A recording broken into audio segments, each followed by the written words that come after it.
Jack, amputé. Grâce au AA, j'ai une certaine capacité d'acceptation, de foi et d'espoir.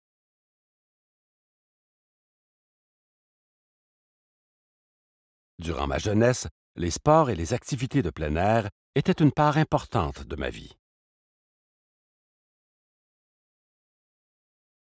À 21 ans, je me suis engagé dans l'armée et c'est alors que les beuveries ont commencé.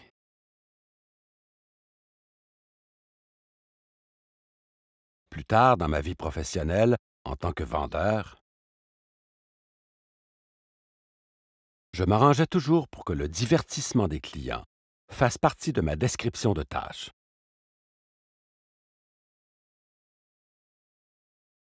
Entre les arrestations pour conduite avec faculté affaiblie, les nombreux séjours en prison, les mandats d'arrêt, les tendances suicidaires et les problèmes au travail, j'ai finalement atteint le bas-fond.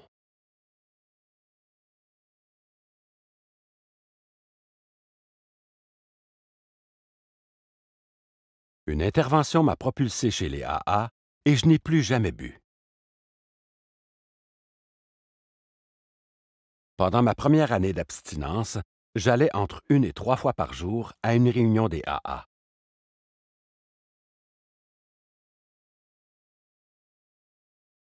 J'ai étudié le gros livre, Les alcooliques anonymes, trouvé un parrain et mis les 12 étapes en pratique.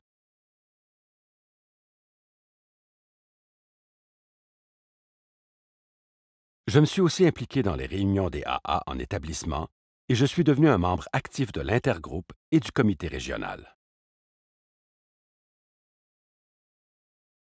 Travailler avec les autres me gardait dans le moment présent et hors de moi-même.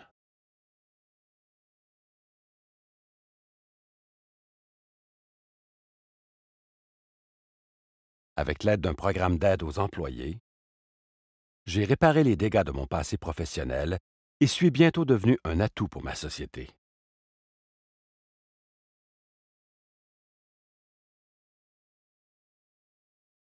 Ma vie personnelle et spirituelle en a aussi bénéficié. Toute l'expérience et la maturité acquises chez les AA m'ont grandement aidé à faire face aux problèmes de santé qui m'attendaient.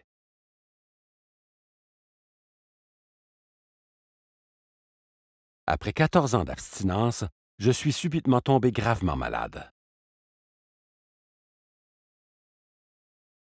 Et j'ai dû me rendre moi-même à l'hôpital des vétérans et m'y faire admettre d'urgence. Une plaie au pied gauche avait gangrené et les amputations ont commencé dès le jour suivant.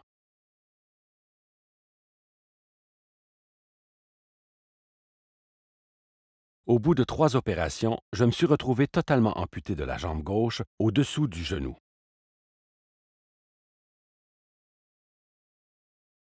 Pendant mon hospitalisation, j'ai assisté aux réunions des AA dans l'aile alcoolique. J'ai rencontré les nouveaux et j'ai parrainé les gars qui suivaient le programme de traitement.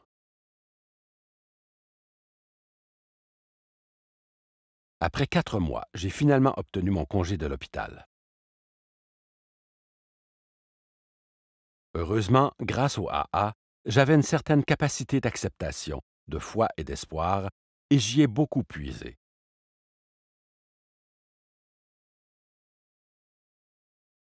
Comme résultat de mes actions chez les AA, j'avais aussi développé des moyens d'affronter l'adversité.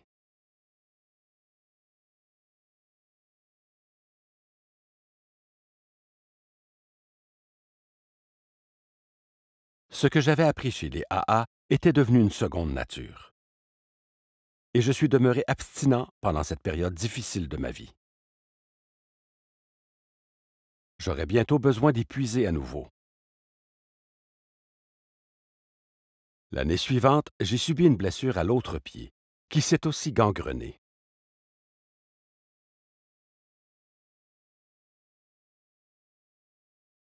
On m'a alors amputé la jambe droite au-dessous du genou. Encore une fois, c'est une vie différente qui commençait pour moi.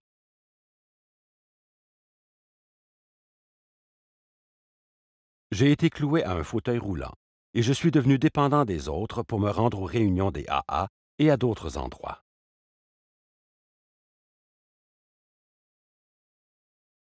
Il fallait que je demande de l'aide. Je ne pouvais plus exercer ma profession et j'ai dû compter sur mes économies de retraite et sur la sécurité sociale. Les gens me traitaient différemment et ma vie sociale a changé pour le pire. J'ai dû vendre ma maison et chercher un logement adapté aux handicapés. Certains de ces changements furent positifs. Parce que je me rends maintenant aux réunions avec d'autres personnes et que je passe plus de temps à parler au téléphone. J'ai des amitiés plus nombreuses et plus profondes. Comme je ne suis plus pris dans le tourbillon d'activités de la vie, j'ai davantage de temps à passer en tête-à-tête avec les gens.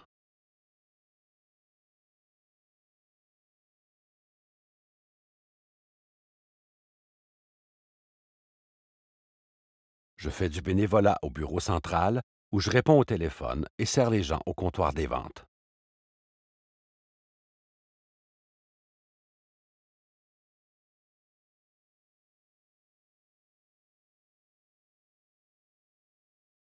Grâce à l'acceptation et à la prière, je peux survivre et rester positif.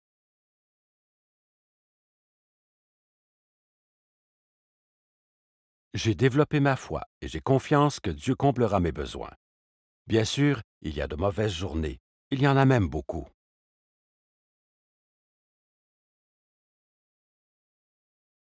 La vie est une bataille parfois. Malgré tout, je suis béni d'avoir la capacité d'aimer et d'accepter l'amour. Et pour cela, je serai éternellement reconnaissant au AA.